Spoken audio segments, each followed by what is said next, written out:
यहीं से भगवान श्री कृष्ण को वासुदेव जी टोकरे में रख के उस पार गोकुल लेके गए हैं। यही मामा कंस रहते थे और यहीं से मामा जी का राज चलता था भैया जी। ब्रिज 84 कोस में और 4 गांव निज धाम, वृंदावन और मधुपुरी 100 बरसा नंद गाँव। देखो अभी हम मथुरा के यमुना मैया विश्राम घाट पर हैं और जैसे अब हम चल रहे हैं गोकुल की ओर। सामने जैसे देखना पूरा हरा भरा जंगल है। जंगल नहीं है ये, अच्छा, इसको बोलते हैं वृंदावन। वृंदावन, हाँ, ये भगवान श्री कृष्ण की गौचार भूमि है। भगवान गोकुल से गैया चराते हुए और ऐसे वृंदावन जाते थे भैया जी। देखो ये इधर दिखाइए, ये सामने है गोकुल गेट। जब भगवान को रात को 12 बजे वासुदेव जी टोकरे में रख के उस पार से इस पार गोकुल लेके आए हैं।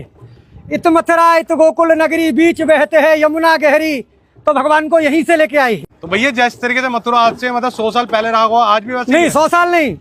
मथुरा द्वापर में भी थी, मथुरा त्रेता में भी थी और मथुरा आज भी है और अनंत काल तक रहेगी। मथुरापुरी को ब्रजमंडल बोला जाता है। अब देखो ये सामने कंस का किला है भैया जी। अच्छा, यही मामा कंस रहते थे और यहीं से मामा जी का राज चलता था भैया जी। मतलब कि वो रहते यहाँ पे थे। हाँ। और जेल उन्होंने कहीं और बनाई। जेल 1 किलोमीटर है यहाँ से। जो भगवान श्री कृष्ण का जन्म हुआ, देवकी वासुदेव जी को कंस बंद कर रखता, वो 1 किलोमीटर है यहाँ से। और कंस का अखाड़ा यहाँ से 1.5 किलोमीटर है, जहाँ भगवान का कंस के साथ में युद्ध हुआ है। क्योंकि भगवान के साथ में कंस का जो शस्त्र युद्ध नहीं हुआ, मल्ल युद्ध हुआ। भगवान ने ब्रज में 4 चीज तो की नहीं। कभी पैर में पादुका नहीं पहनी भगवान ने। दूसरे नंबर भगवान ने कभी मुकुट धारण नहीं किया। तीसरे नंबर भगवान ने कोई शस्त्र ग्रहण नहीं किया और भगवान ने कभी शरीर पर कपड़े नहीं पहने।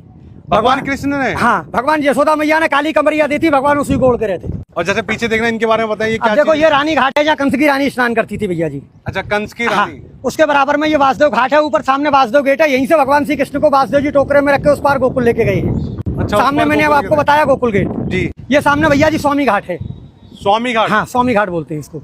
ये इधर संत घाट है भैया जी। अभी जैसे ये आपने मुझे बताया था कि किला था ये कंस का, तो इस किले में जाने दिया जाता था? नहीं, उसमें एंट्री नहीं मिलेगी। ऐसा है, पूर्वजों के जमाने से ये बताते हैं कि इसमें कुछ शोध करता गए थे जो कभी वापस नहीं आया, इसलिए सरकार ने उसको बैन कर दिया। मथुरापुरी में सबसे बड़ा पर्व बहन भाई का होता है। कार्तिक महीना में भाई दूज के दिन जो भाई बहन मथुरापुरी में हाथ पकड़ के स्नान करते हैं, वो कभी यमलोक में नहीं जाते। ऐसा वरदान धर्मराज ने यमुना मैया को दिया है। अच्छा, हाँ जी। तो सीधा स्वर्ग की प्राप्ति होती है उन्हें? हाँ जी, बैकुंठ।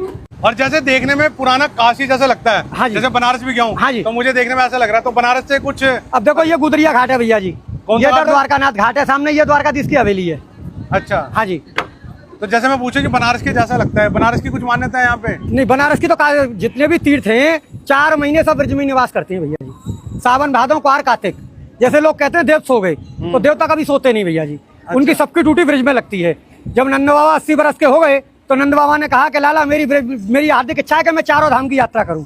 अच्छा। तो भगवान ने कहा कि अब दादा अब बड़े बूढ़े हो गए, पहाड़ों पे जाएंगे, गिर पड़ेंगे, इसलिए सब तीर्थों को मैं ब्रज में ही बुला लेता हूँ। तो यहाँ आपको केदारनाथ, बद्रीनाथ, गंगोत्री, यमुनोत्री सब मिलेंगे पूरे ब्रज में। तो मतलब कि अगर कोई 4 धाम की यात्रा करने में असमर्थ है, नहीं तो ब्रज की 4 धाम कर सकता है। और